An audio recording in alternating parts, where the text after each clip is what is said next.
ঘন ঘন কাশি হয়, বুকের বাম পাশে ব্যথা, চোখে ঝাপসা দেখতে হয়। এসব কথা ছেলের কানে যায় না, অথচ ছোটবেলায় করতো কত বায়না, অথচ ছোটবেলায় করতো কত বায়না। আমি এক হতভাগা বাবা, এ দুনিয়া ছাইরা গেলে কারে তুমি ডাকবা, আমি মরে গেলে ওষুধ কারে কিনে দেবা। বাজান আমার ওষুধ সে, ঘন ঘন কাশি হয়, বুকের বাম পাশে ব্যথা, চোখে ঝাপসা দেখতে হয়। এসব কথা ছেলের কানে যায় না, অথচ ছোটবেলায় কত করতো বায়না, অথচ ছোটবেলায় করতো কত বায়না। কথা কোন ঠিক কিনা? আলিয়া বলো আকুম আইয়ুকুম আহসানু আমালা ওয়া হুয়াল আজিজুল গফুর।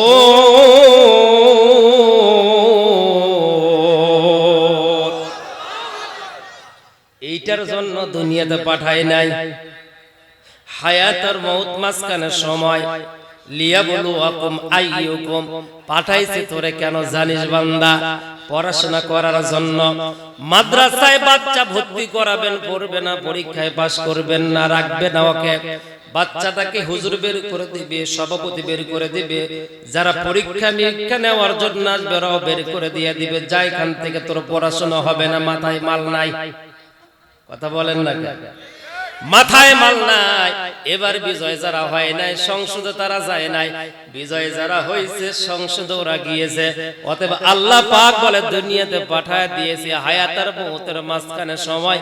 এই সময়টা লাফার জন্য নয়, ঝাপানোর জন্য নয়, মিথ্যা কথা বলে মানুষের কাছ থেকে প্রবঞ্চনা দিয়ে মানুষের হক নষ্ট করার জন্য নয়। পাঠিয়ে দিয়েছিলাম আমি আল্লাহর হক আদায় করার জন্য, আমার ইবাদত দাসত্ব গোলামি করার জন্য। আমার ভাইয়েরা, এই পৃথিবীতে কোন মানুষ যদি বেঁচে থাকে 70 বছর, তাহলে তার হায়াত থাকে 6,13,232 ঘন্টা।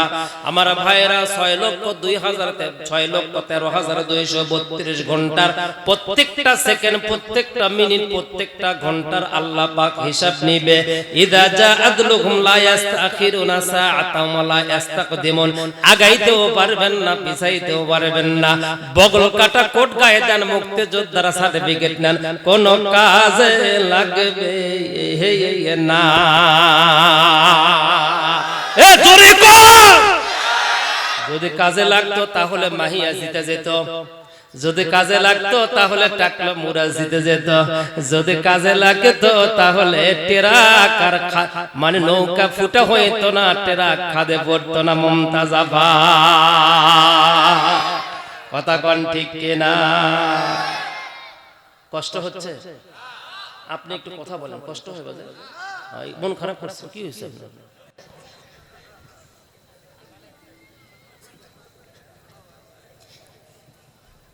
আমি মুখ দেখলেও বুঝি কোন কোন মানুষ মন খারাপ করে আছে। এই রূপ ভাই, কষ্ট হয়? চলবে তো? লিল্লাহি তাকবীর। আমার ভাইরা, আমার বন্ধুগণ, ডক্টর জর্জ বার্নার শো মনে আছে? ডক্টর জর্জ বার্নার শো, ইনি বললেন জাস্ট 1 মিনিট, একটা মিনিট কথা বলবো, আমারে সময় দাও। আমরা হুজুররা 50 বছর ধরে চিল্লাইলাম, আমাদের রাহবার দরিয়া থেকে বিদায় নিয়ে চলে গেল, চিল্লাইলো, বুঝাইতে পারলো না জাতি। ও জাতি 2009 সালে বলছিল কালো মেঘ দেখতে পাচ্ছে বাংলাদেশের আকাশে। ওইটা ওই সময় বিশ্বাস করি নাই, কিন্তু এখন বিশ্বাস হচ্ছে। আল্লাহ ওয়ালারা, তাকওয়ারা, তাকওয়াবানরা, বুজুর্গ যারা থাকে, ওরা ওদের নিজের মন মস্তিষ্ক পরিশুদ্ধ কথা বলে না, কিছু কথা আল্লাহ পাক তাদের জবান দিয়ে বলায়। যেমন এখানে যারা খতিব আছেন, একটু হাত তোলেন তো দেখি, কারা কারা খতিব জুমা নামাজ পড়ান? হাত তোলেন তো দেখি। এই কয়েকজন খতিবকে আমি বলতেছি, শোনেন তো দেখি। যদি আমি এই কথা সঠিক বলি তাহলে আপনারা বলবেন হুজুর ঠিক, আপনি আগামী কালকে রজব মাসের ফজিলতের উপরে আলোচনা রেডি করেছেন, কিন্তু যেমনি মিম্বরে বসেছেন, মনে রাখবেন মিম্বরে বসার সাথে সাথে মন মস্তিষ্ক পরিশুদ্ধ, যে কথাগুলো কোরআন হাদিস থেকে আপনি চয়ন করে এসেছেন, পড়াশোনা করে এসেছেন, অধ্যয়ন করে আসছেন, ওই জায়গায় বসার সাথে কেন যেন উলট পালট হয়ে যায়, অন্য আর একটা বিষয় আপনার মাথার ভিতরে বারবার নাড়া যায়। তার মানে এগুলো আপনার ইচ্ছায় হয় না। ওই দিন মুক্তাদিদের জন্য কি লাগবে, আল্লাহ পাক আপনার মাথার ভিতরে কথাগুলো ঢুকাইয়া দেয়। জোরে কর না মারহাবা। আমার ভাইয়েরা, ডক্টর জর্জ বার্নার্স বললেন, if all the world was united under the Muhammad, বলেন সাল্লাল্লাহু আলাইহি ওয়াসাল্লাম, all have been the best fighted men to let the people various careers do games and ideas to peace and happiness. জোরে কর না মারহাবা, জোরে কর না মারহাবা। ডক্টর জর্জ বার্নার্স কথা যখন বলতেছেন, এমন সময় খ্রিস্টান মনে করতেছে আমাদের কথা বলবে, হিন্দু মনে করতেছে আমাদের কথা বলবে, ইহুদিরা মনে করতেছেন আমাদের কথা বলবে। এইরকম প্রত্যেকটা জাতির নেতাগুলো তার জবানে মুখের দিকে তাকায় আছে, কিন্তু কারো কথা বলেন নাই।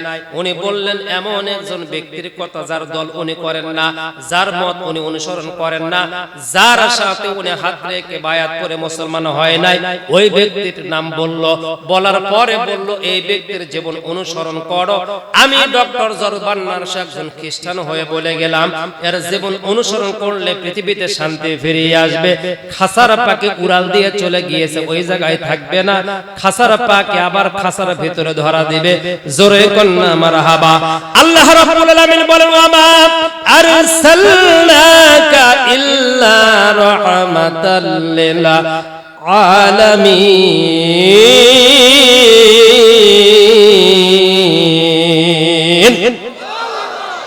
এই মোবাইল বাহিনী রেডি, এখানে চ্যাটিং করার জন্য আসো নাই, আমার দিকে থাকাও কথাগুলো শোনো মনোযোগ দিয়া। আল্লাহ পাক বললেন, হে বন্ধু, পৃথিবীতে আপনাকে রহমত বরকত করে পাঠায় দিলাম, মানুষের জন্য, জিনের জন্য, ইনসানের জন্য, জমিনের জন্য, সবার জন্য আমি আপনাকে রহমত করে পাঠিয়ে দিয়েছি। কেমন রহমত, কেমন বরকত, কলিজা ফেটে যায় রে বন্ধু। তোমার যৌবন শেষ করলা, জীবন শেষ করলা কোন নেতার পেছনে? আল্লাহ রাসূল মসজিদে নববীতে বসে বসে কথা বলতেছেন, সাহাবাদের কিনে এরকম বৈঠক, আর মুনাফিকরা আশেপাশে ঘুরে আর পাইছে এক সারা দিন এক কথা বলে না, কি বলে? ওই ওয়াজ শুনে যাচ্ছে, কি হবে? ওই একই কথাই কবে, ওই একই কথাই যে আল্লাহ পাক বলেছে ঈমানের ভিতরে ভাইব্রেশন হবে, আলোকিত হবে। এই এই পিছে এই লুসিমনের বাপ, ভালোই তো টেরা রে বাপ, সর্বনাশী কোন জিনিস রে? ও পেটো থে ওর মাও বুঝি কতপা খালি পারা বেরাছে, বিশ্বাস হয় না না? বাইজিদ বুস্তামি মায়ের কাছে প্রশ্ন করেছে, মা আমি ইবাদত করলাম 40 বছর, কিন্তু আমি তৃপ্তি পাচ্ছি না। নাম কি বলেন তো সবাই? বাইজিদ বুস্তামি। তো বলতেছে, বাবা আজকে ইশার নামাজ পড়ে তুমি আমাকে প্রশ্ন করেছো। ওনার মা বড় আল্লাহওয়ালা ছিলেন, তাকওয়াবান পরহেজগার ছিলেন। আগামী কালকে আমি তোমাকে এই উত্তর দিয়ে দিব। জোরে কোন মারহাবা। এরকম মুহাক্কিক কোন আলেমের কাছে আপনি এখনই প্রশ্ন করলে উত্তর দিবেন না। ইমাম মালিকের কাছে প্রশ্ন করেছিল, কুত্তা কখন ঠ্যাং আলোক করে প্রস্রাব করে বলেন তো? এটা কোনো প্রশ্ন হতে পারে? তো হুজুর বলছে ওযু করে আগামী কাল আমার বাড়িতে এসে উত্তর দিয়ে দিব। পরে মুসির বাড়ি থেকে যা শুনে আসছে কখন কুকুর ঠ্যাং আলগা করে প্রস্রাব করে। তো বাইজিদ বুস্তামি রাহমাতুল্লাহ আলাইহির মার কাছে বললেন, মা শুনে ইশার নামাজের পরে খাওয়া দাওয়া করে কিছু সময় ঘুমানোর পরে তাহাজ্জুদ নামাজের পরে মুরাকাবা করলেন, ঘুমিয়ে পড়লেন, যায় নামাজের উপরে। ঘুমের ভিতরে তার মনে হলো যে বাচ্চা যখন পেটে 8.5 মাস, তখন তার বাড়িতে একজন ব্যক্তি ছোট্ট একটা বাটির ভিতরে করে ঘি নিয়ে এসে রাখছিল, যে আফা আমি অমুক জায়গায় যাচ্ছি, ঘিটা যত্নতে রাখিও। তো যখন বাচ্চা কোনো মায়ের পেটে আসে, তখন মায়ের মনের অবস্থা পরিবর্তন হয়ে যায়, চেহারার পরিবর্তন হয়ে যায়। এটা খাবো ওইটা খাবো, কিছুই খাইতে পারে না, ঠিক কিনা? কিছু খাইতে পারে না। ওইটা খাবো, ওইটা নিয়ে আসো, এটা খাবো, টক খাবো, মিষ্টি খাবো, বমি করে ফালায় দেয়, খাইতে পারে না। ওই রকম বাইজিদ বুস্তামির মা ওই ছোট্ট বাটির ভিতরে ঘি আছে, চিন্তা করতেছে ঘিয়ের মালিক তো নাই, এখন না বলে তো খাওয়া যায় না। মনটাকে না মানাইতে পেরে উনি আস্তে করে শুধু আঙ্গুলের মাথা পুরো চোবড়ায় দিয়া জিহুব্বাই খালি এতটুকু নিয়ে ফালায়া দিয়েছে। বাইজিদ বোস্তামি পরের দিন এশার নামাজের পরে বসছে, মা গতকালকে প্রশ্ন করেছিলাম উত্তরটা দিয়ে দাও। মা উত্তর দিয়া দিলেন, বাইজিদ আমি তোকে পেটে নিয়ে 8.5 মাস বয়স যখন তখন আমি একজন ঘি রেখে গিয়েছিল, আমি চিন্তা করলাম তুই পেটে থাকা অবস্থায় জীবনেও কোনোদিন জিহুব্বাই হারাম বস্ত্র লাগাই নাই, মিথ্যা কথা বলে নাই, মানুষকে গালি দেই নাই, ছলচাতুরি করি নাই, কখনো কোনো কারণে ছোট বড় কোনো গুনাহ করি নাই, এমনকি আমি ছোট্ট একটা মিথ্যা কথা মানুষের কাছে বলি নাই। ও বাজান, আমার মনে পড়ে গিয়েছে 8.5 মাস যখন তুমি আমার পেটের ভিতর অবস্থান করতেছিলে, ওই সময় একজন ব্যক্তিকে না বলে আমি একটু সামান্য ঘি খাইছিলাম, ওই ঘিয়ের মালিক কাছ পর্যন্ত বলি নাই। আমার মনে হয় ওই নাফাকটা আল্লাহ পাক নাভির মাধ্যমে তোমার পেটের ভিতরে ঢোকায় দিয়েছে, তোমার ব্লাডের সাথে ঘোরাফেরা করতেছে, যার কারণে মনে হয় তোমার ইবাদত তোমারে তৃপ্তি দেয় না। জোরে বলেন না আল্লাহু আকবার। আমার ভাইরা, আমার বন্ধুগণ, আপনার বাড়ির পাশে যদি কোনো নেতা পান, ওই নেতার দেখবেন শান্তি নাই, ওই নেতার কি নাই? শান্তি নাই। ওই নেতা হাজার হাজার কোটি টাকার মালিক, বিল্ডিং এর মালিক, ঢাকায় ফ্ল্যাট কিনতেছে, দিনাজপুরে জায়গা কিনতেছে, বড় বড় ইন্ডাস্ট্রি ব্যবসা প্রতিষ্ঠান দিয়েছে, কিন্তু ওই ব্যক্তির শান্তি নাই। নবীজি বলেন, তোমার বাড়িতে যদি হারাম ইনকাম ঢোকে, আমি আল্লাহ পাক, আমি রাসূল বলে দিলাম, আল্লাহ পাক 3টা অশান্তি দিয়ে দিবে। হাত এরকম আপনারা একটু দেখান, 3টা আঙ্গুল। 1 নাম্বার, হারাম ইনকাম যদি আপনি করেন, 1 নাম্বার আপনার স্ত্রী কথা শুনবে না।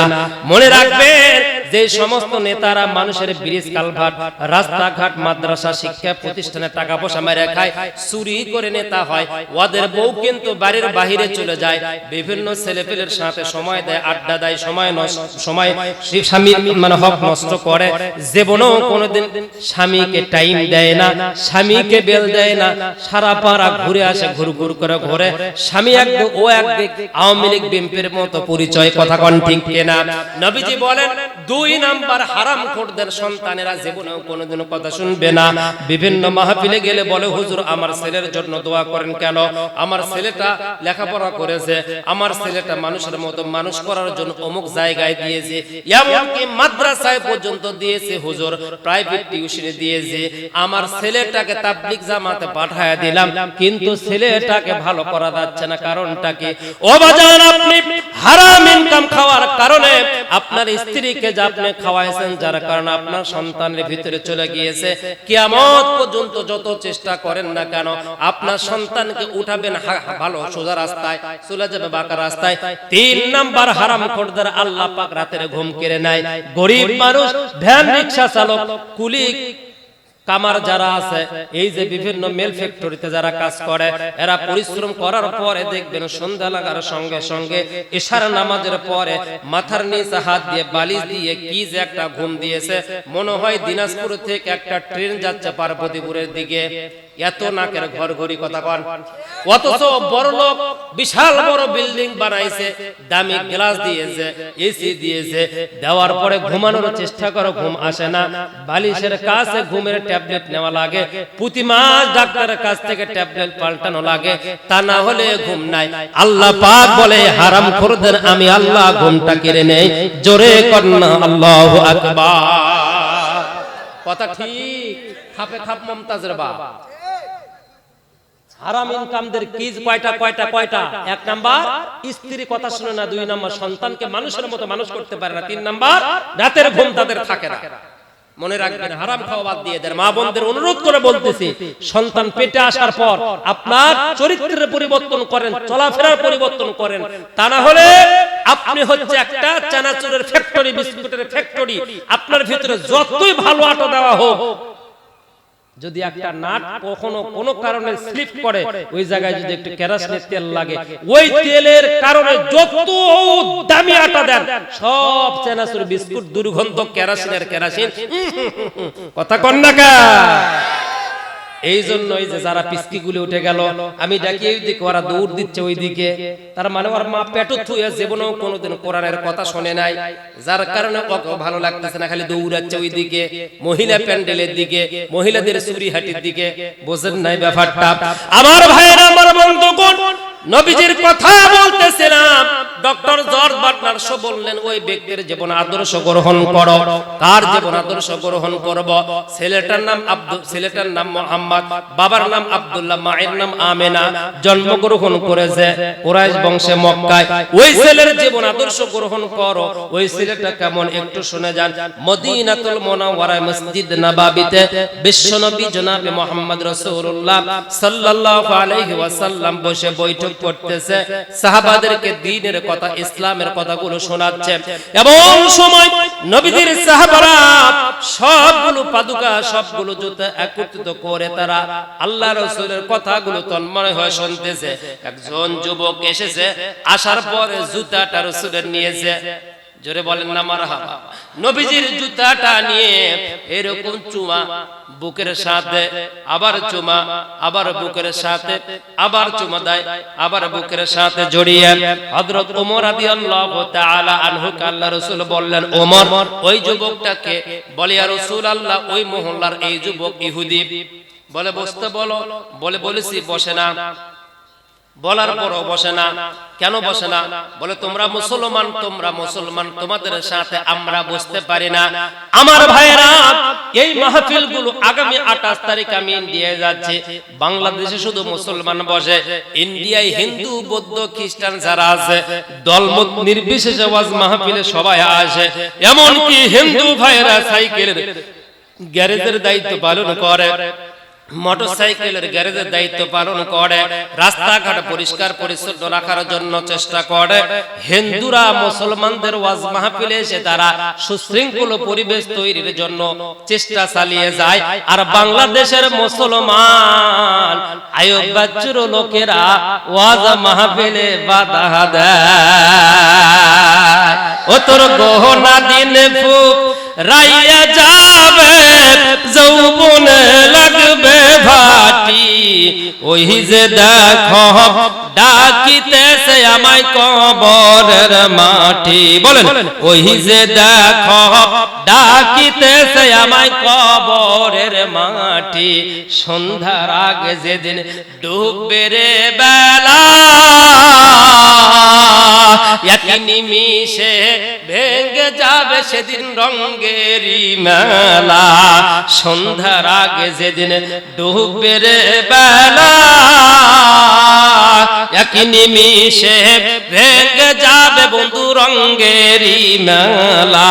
কার দিবা মিথ্যা মামলা, কার দিবা মিথ্যা মামলা, কার মাথায় ভাঙবা লাঠি, ওই যে দেখো ডাকিতেছে আমায় কবরের মাটি। বলেন, ওই যে দেখো ডাকিতেছে আমায় কবরের মাটি। লিল্লাহি তাকবীর। কষ্ট হয়। নবীজি কোথায়? মসজিদ নববীতে। ওই তরুণ যুবক এসে জুতো চুমো দেয়, কিন্তু বসে না। বসতে বললো, বসে না। একদিন, দুদিন, 3 দিন, কিছুদিন যাওয়ার পরেও হঠাৎ যুবক নাই। যুবক নাই। নবীজি বললেন, আমার সাহাবারা দাঁড়িয়ে গেলেন। ওমর রাদিয়াল্লাহু তাআলা আনহু, লাব্বাইক সাদাইক ইয়া রাসূলুল্লাহ, ইয়া হাবিবাল্লাহ, বলেন কি সমস্যা? ওই যুবকটা কোথায় যে আমার জুতো চুমু দিত, যে আমাকে সম্মান শ্রদ্ধা করার কারণে মাঝে মধ্যে জুতা বুকের সাথে জড়িয়ে ধরত? হযরত ওমর রাদিয়াল্লাহু তাআলা আনহু মহল্লায় চলে গেলেন। যাওয়ার পরে খবর নিলেন যুবক অসুস্থ, শয্যায় শায়িত, মৃত্যুবরণ করবে অবস্থা, এমন পরিস্থিতি হয়েছে।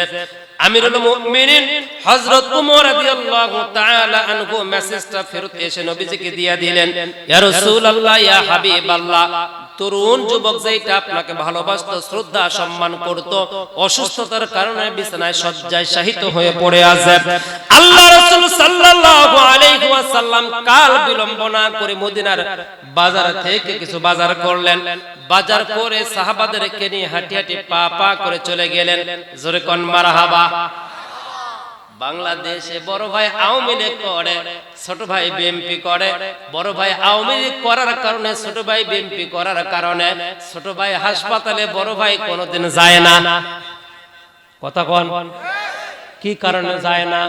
বলে শালা বুঝাবার পারি না, দেশের অবস্থা ভালো নয়, ওই দল করা যাবে না, তারপরও শালা যায়।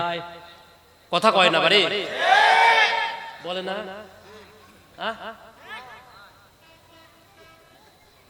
ছোট ভাই একটু জামাত শিবির করে, বড় ভাই একটু বিএনপি করে, অথবা আপনার জাতীয় পার্টি করে। হাই রে জাতীয় পার্টির এবার ভোট। হিজরার কাছে গেছিল অবস্থা, কয় কুরবানি দিল আমাকে, তো গরু তো কুরবানি দেয়। এ কথা কয় না কেন? গরু কি দেয়? এতদিন পোষার পরেও যদি গরু তুমি না বোঝো, তাহলে তো সমস্যা, তোমাকে কুরবানি দেওয়াই লাগবে। 20 মিনিটের ব্যবধানে হিজরা ঠকে গেল, গরু জিতে গেল। বুঝে নেন কথা, বেশি ভাঙ্গান যাবে না বাজান।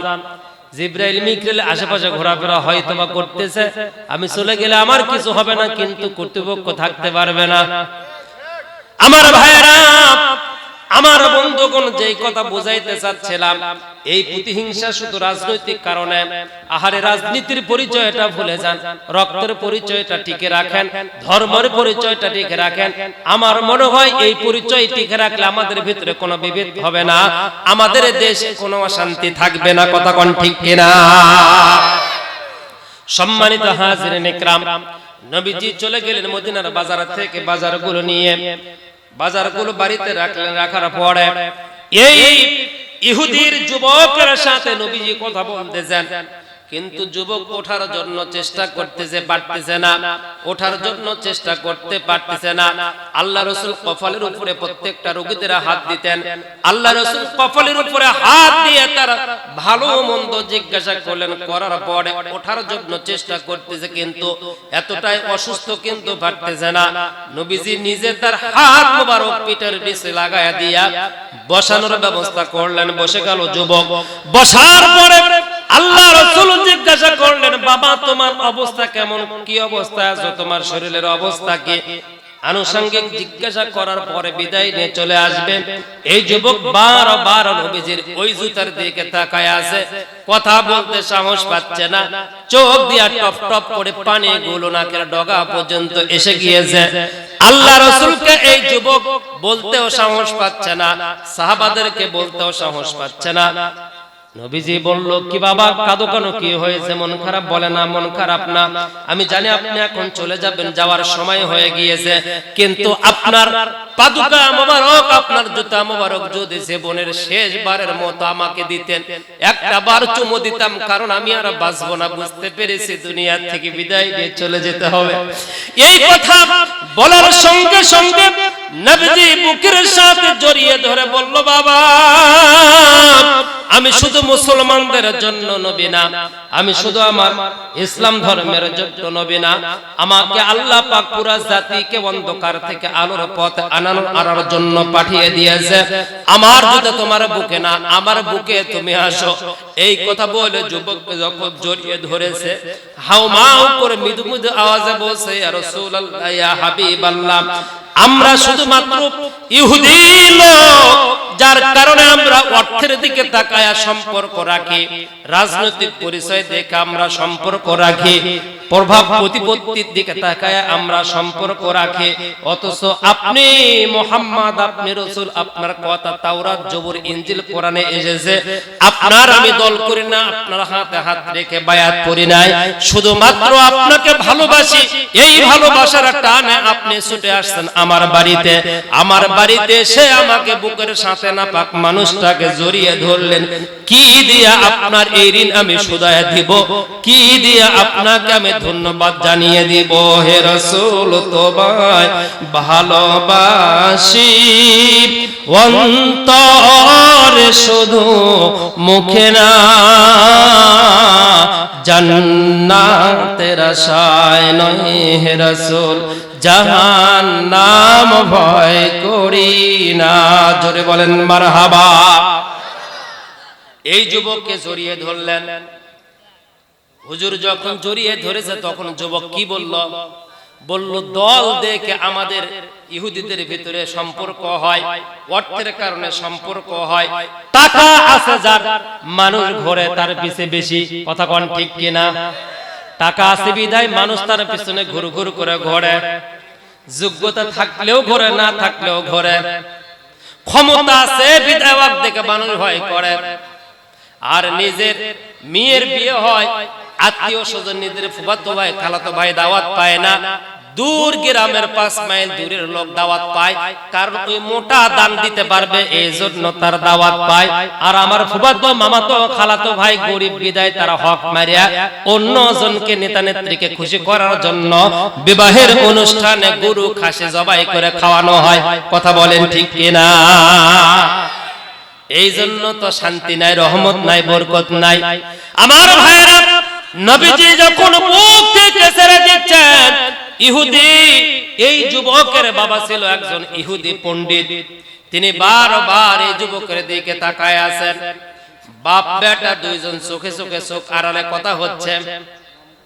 কি হচ্ছে? চোখ আড়ালে কথা হচ্ছে।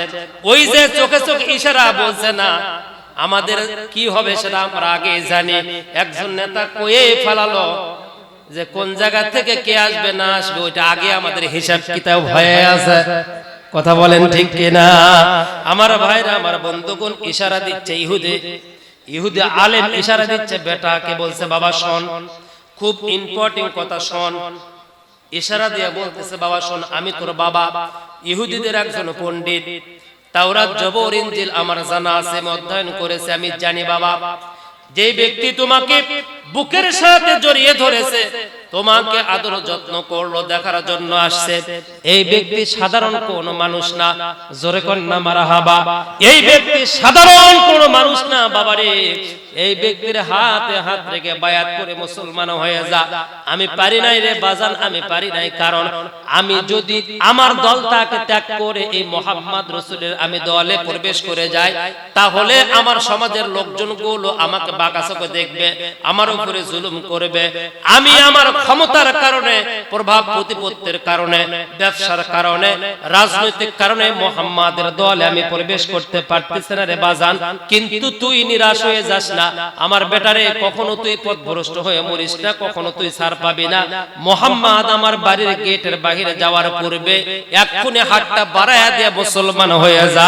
জোরে কন্না সুবহানাল্লাহ, আশহাদু আল্লা ইলাহা ইল্লাল্লাহ ওয়া আশহাদু আন্না মুহাম্মাদান আবদুহু ওয়া রাসূলুহু। লিল্লাহি তাকবীর, লিল্লাহি তাকবীর।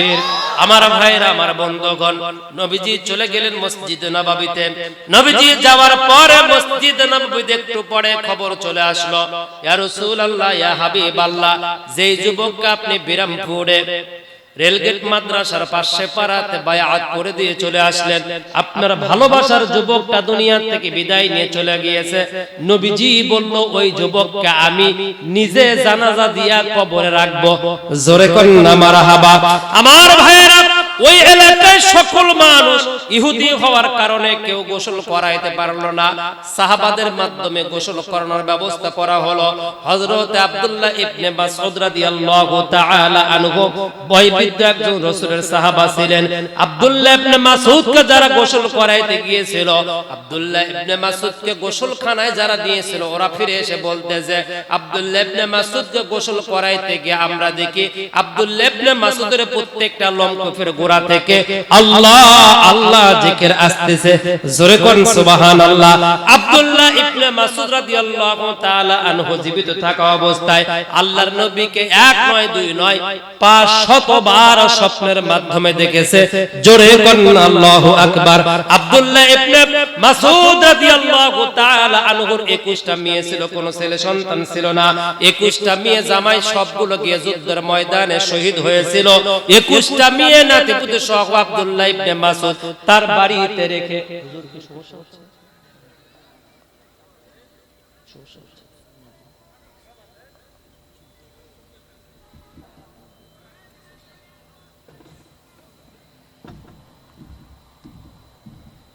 সমস্যা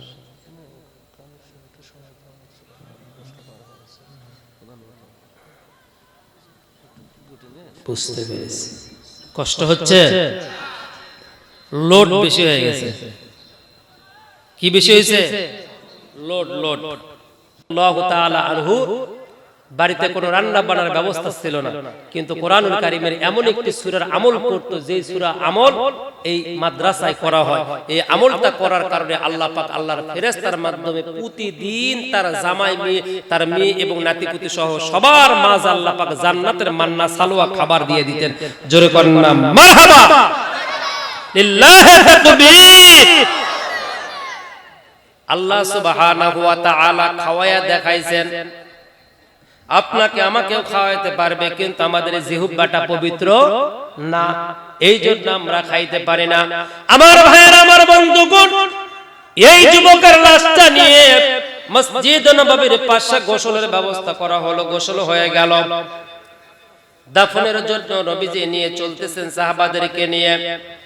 দাফন যখন করলেন, কাফনের পরে কবরে দাফন করে যখন ফিরে আসতেছেন, আসার পরে মসজিদ নববীতে এসে হযরত ওমর ফারুক সহ উপস্থিত সাহাবারা জিজ্ঞাসা করলেন, ইয়া রাসূলুল্লাহ, ইয়া হাবিবাল্লাহ, আপনার পায়ে কি কাটা ফুটছে?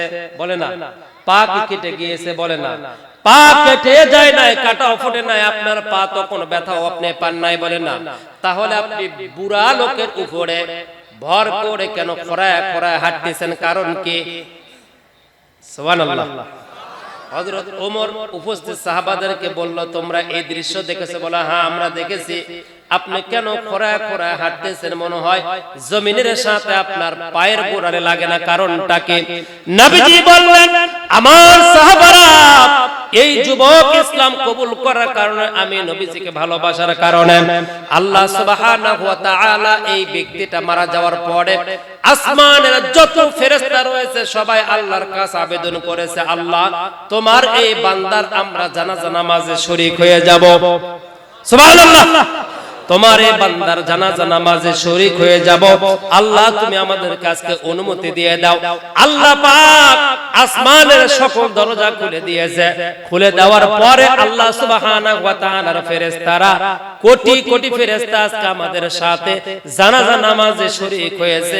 পা ফালানোর জায়গা আমি রাসূল পাই নাই, বিদায় শুধু বৃদ্ধ লোকের উপরে ভর করে করে আমি গিয়েছি। জোরে কোন আল্লাহু আকবার। রঙ্গরসের দিন ছিল আমার আগে দিন, রঙ্গরসের দিন ছিল আমার আগে দিন, 12 ঘন্টা সময় আমার সন্ধ্যা হইল, পাখি উড়ে যাওয়ার বুঝি সময় হলো। বলেন, পাখি উড়ে যাওয়ার বুঝি সময় হলো। রঙ্গরসের দিন ছিল আমার আগে দিন, রঙ্গরসের দিন ছিল আমার আগে দিন, 12 ঘন্টা সময় আমার সন্ধ্যা হইল, পাখি উড়ে যাওয়ার বুঝে সময় হলো, পাখি উড়ে যাওয়ার বুঝে সময় হলো। শরীরের চামড়া ছিল টান, মিষ্টি সুরে গাইতাম গান, গলার আওয়াজ আমার কত দূরে যাইতো, পাইকা গেল মাথার চুল, কথা বলতে পড়ে ভুল, পাইকা গেল মাথার চুল, কথা বলতে পড়ে ভুল, চোখে দেখি গন্ডগোল, দন্ত নড়িল, পাখি উড়ে যাওয়ার বুঝে সময় হলো, পাখি উড়ে যাওয়ার বুঝে সময় হলো। লিল্লাহি তাকবীর। আমার ভাইরা, আমার বন্ধুগণ, এই মসজিদ নববীতে, যে মসজিদের ভিতরে হাজী সাহেবরা গিয়ে নামাজ পড়েন, আল্লাহ রাসূল এই মসজিদে ফেরত আসলেন, সাহাবাদেরকে উত্তর দিচ্ছেন, এই মসজিদ কিন্তু এত বড় মসজিদ ছিল না, এই মসজিদ ছিল বড় ছোট্ট। হযরত আবু আইয়ুব আনসারীর বাড়িতে সাহাবাদেরকে নিয়ে নবীজি নামাজ পড়েন। তার বাড়ির পাশে দুই খণ্ড, দুইটা জায়গা, খেজুর গাছওয়ালা দুইটা উঁচু নিচু জায়গা। নবীজি বলল, এই জায়গাটা কার? এই জায়গাটা আমাদেরকে ছেড়ে দাও, একটু আমরা নামাজের ব্যবস্থা করি।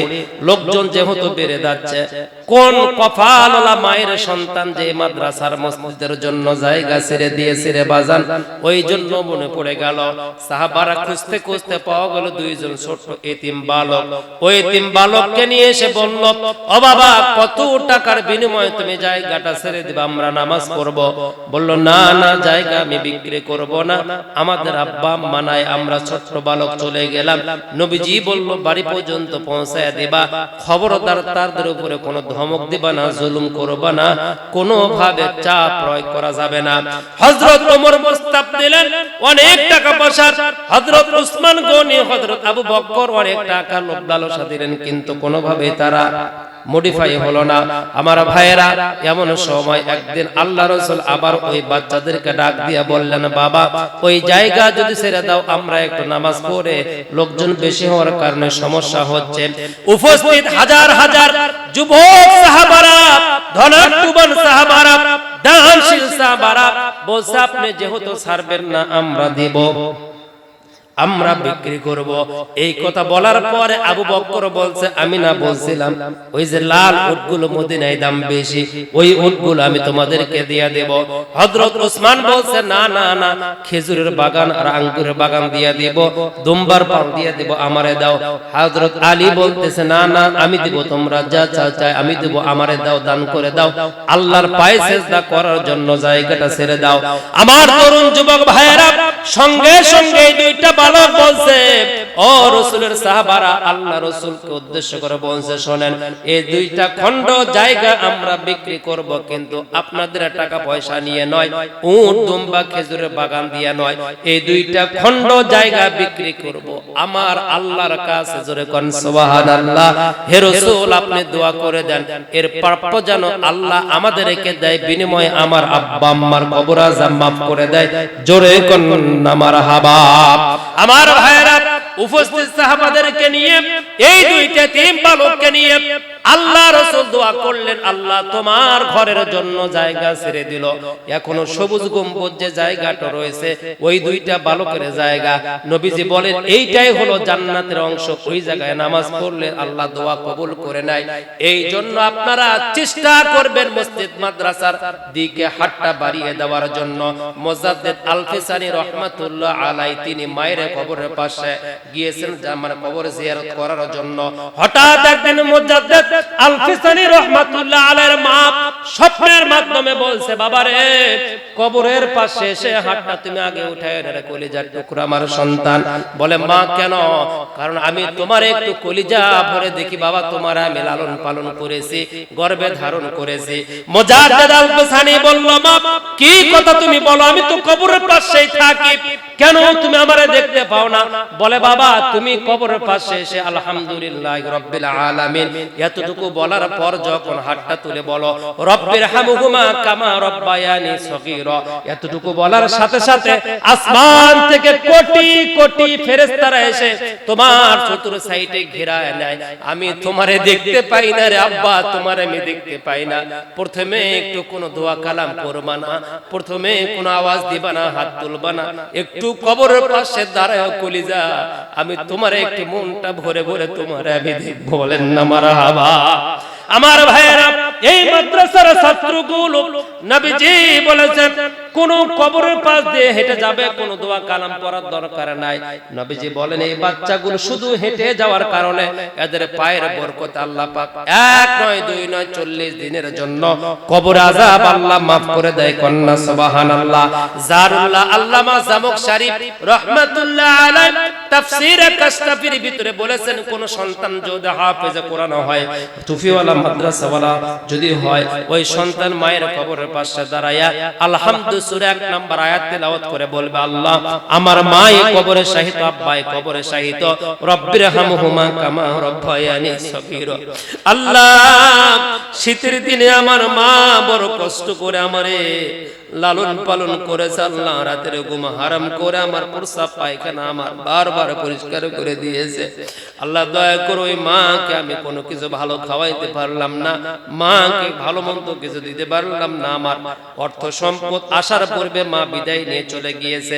আল্লাহ দয়া করে মায়ের কবর আযাব মাফ করে দাও।